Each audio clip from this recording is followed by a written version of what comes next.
So I am 22 years old. I don't have much knowledge about finances and stuff as I still live at home as I'm at university. I do however pay my parents about £300 a month rent, I pay my own phone plan, buy material stuff I want or need, pay out for other services like for music or whatever, and try to put as much as I can in savings whilst still keeping enough in my main account for day-to-day purchases. Currently, I am saving up for driving lessons and hope that if I pass decently, I can use some of my savings towards getting a car. I'm in my final year of uni, so I'll be done and able to work full-time when all this happens. I also decided to get a credit card so I can learn how to manage credit wisely and build some up. My credit score is good for someone of my age and circumstance, but obviously it's nothing great in comparison for other stuff. I should point out that at most I only plan on using this card with a total adding up to £100. I've stuck to that so far and only actually used it twice, with these purchases only adding up to £80, and I paid it off quickly. I do not plan on exceeding my limit anytime soon, as I've heard far too many horror stories of people just using their credit card too much cause it was handy and getting into debt. The only people I disclose this to was my dad, as my mom has the tendency to blab to my brother and sister-in-law, both 28. She happened to overhear us talking one day, and before I knew it, my brother and sister-in-law got wind and asked me if they could use it. They both admitted they had debt spurred on by excessive credit card use and thought that since I basically had nothing owed on mine, it was free money. I told them quite politely that I was really uncomfortable with that idea and that I would owe the money and I can't magic up that kind of money. Things went quiet until a few days later they both turned up at the house. They were nice to start with, but basically started demanding I let them use the card, and they tried to manipulate my mother into guilting me into doing it. I got really angry, and when my brother said I owe it to them because they used to babysit me up until a couple of years ago, I laughed in their faces and walked out. When I came home, I learned they tried to manipulate my dad and he kicked them both out.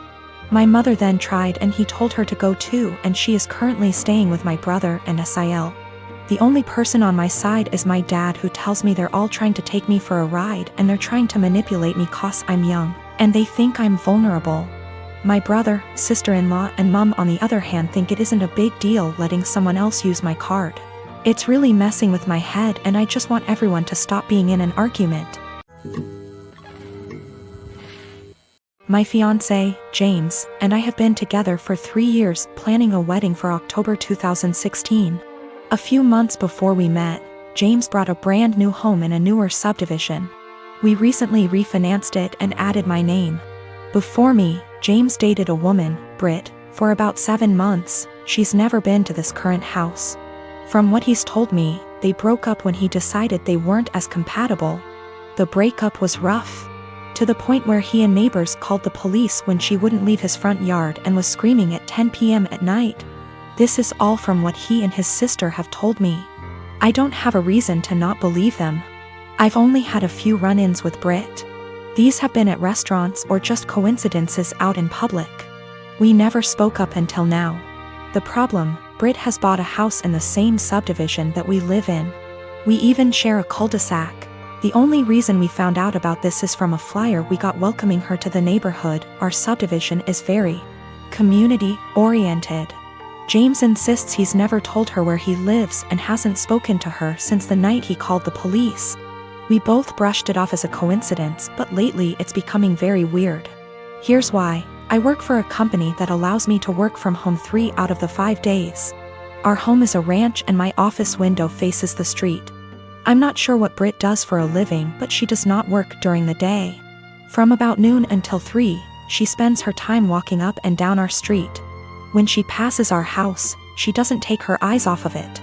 It's almost like she can see me in the office. She'll even stop in front of our house and stretch there for about 5 minutes. Every day anyone is at home. It makes me uncomfortable to the point where I have all of our blinds closed during the day. I understand the need for exercise, but she walks for 3 hours just going up and down our street.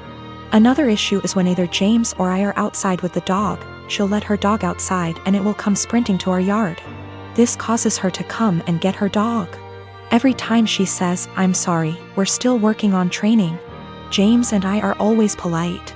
Normally, I would be okay with this, but James has pointed out that any other time she lets her dog out and we're not outside, she'll immediately correct him before he runs off. She never corrects him when we're outside. We've been getting ding-dong ditched a lot since she's moved in. Something that's never happened in the 4 years that James owned the house. The doorbell will ring around dinner time, between 6 and 8, and by the time anyone gets to the door, no one will be there. It's gotten to the point where our Doberman has picked up the routine and waits by the front door, pacing. The last issue, which I believe might be illegal, is that our mail seems to go missing for a while and then pop back up. What I mean is, Brit will knock on our door and say that she received our mail and is just returning it. This has never happened with the previous owners in her house. We don't have a new mail carrier either. It seems to happen once a week and she'll always bring it on a Friday night. Based on the date on the envelopes, we can tell she's been holding it all week. This has pushed James over the edge because she had our water bill, which resulted in us being 2 days late on the payment. James is neurotic when it comes to paying bills. Every time I have to convince him not to go over and yell at her because we haven't actually caught her taking it out of our mailbox as much as I try to monitor it. She usually gets 2 days worth of mail because those are the days I'm not working from home. The other days I get it right away. I'm not sure what to do at this point. I don't want to piss her off by confronting her, but how can I get her to stop? She's making us nervous and I feel uncomfortable in my own yard most of the time because I know she is watching. I know this sounds strange, but I'm not sure if I can legally do anything about it. I don't have anything against her, it's just becoming an annoyance. My partner and I want to be married, but we don't care much for the idea of having a wedding.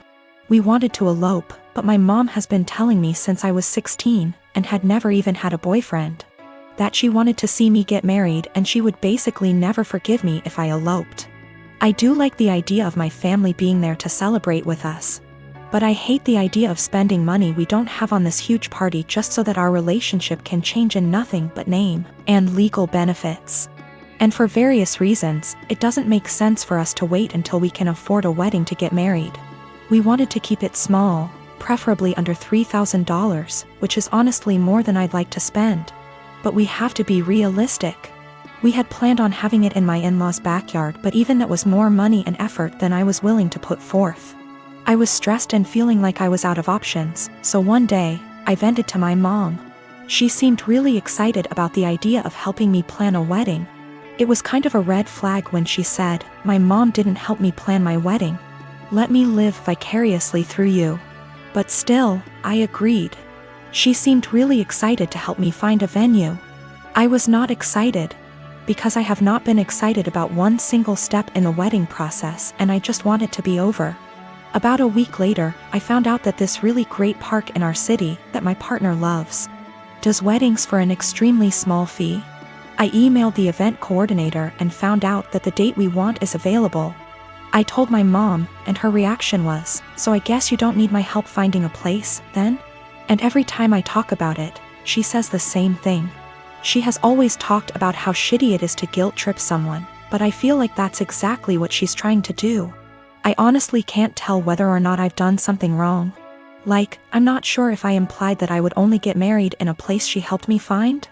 I don't feel like trying to take action on my own wedding is that great of an offense, but I can tell she's upset. I want to make her feel better, but at the same time, I don't want to change our plans again just so that she can feel involved. My sister and her husband were sent to prison at the start of this year, and sadly won't be released for a few years. That left me to look after their 15-year-old daughter Amy. I was perfectly happy to do this, but as most of their wealth was seized for being ill-gotten, it's meant that I've been having to care for her out of my own pocket. Once again, this doesn't bother me, but it's meant massive life changes for the kid. Firstly, they sent her to a private school. I can't afford anywhere near those fees, so I had to transfer her to a local school. She was upset at this at first, but she quickly made friends and is excelling academically, so this isn't a huge problem. She's been off school for the last few months anyway due to the situation. A bigger problem is clothing. Like my sister Amy loves fashion and designer stuff. She's still got a lot of stuff that her parents got her, but she's always on the lookout for new clothes. Unfortunately, I can't afford anywhere near the sort of stuff she likes. And I also have 2 children of my own whose clothing I have to pay for. I have told my sister this, but she insists I should make allowances because her daughter is going through a tough time. Amy also really doesn't get along with my daughter Hannah, who is 11. She bullies her, calls her stupid and ugly, tells her none of her friends really like her, etc. She has made her cry on many occasions and often continues to taunt Hannah while she cries. Yesterday I caught Amy trying to buy a dress costing over $1,000 with my card. I was fuming and had a long conversation with her. She cried and sobbed that she just wanted one nice thing. My sister called from the prison, and Amy cried over the phone that she hates here and I treat her unfairly. I spoke to my sister afterwards and she begged me to go easy on her daughter because she's still adjusting. I put food on this kid's plate. I buy her whatever clothes I can afford, even if they aren't to her taste. I take her to visit her parents as much as possible. They're held in different facilities. And I do all of that on top of working and looking after my own children. I told my sister that I was willing to look after her daughter for as long as she needs. But if anything like the card incident happens again, or if she continues to pick on my daughter, there will be serious consequences for her. My sister wanted to argue, but they get limited time on the prison phone. I think what I'm doing is right. I get that the kid is going through a tough time, and I'm doing everything I can to be there for her. But I can't just tolerate bad behavior or bullying, and I can't afford to pay for her expensive clothing. The fact that she's struggling to deal with what happened to her parents doesn't change that.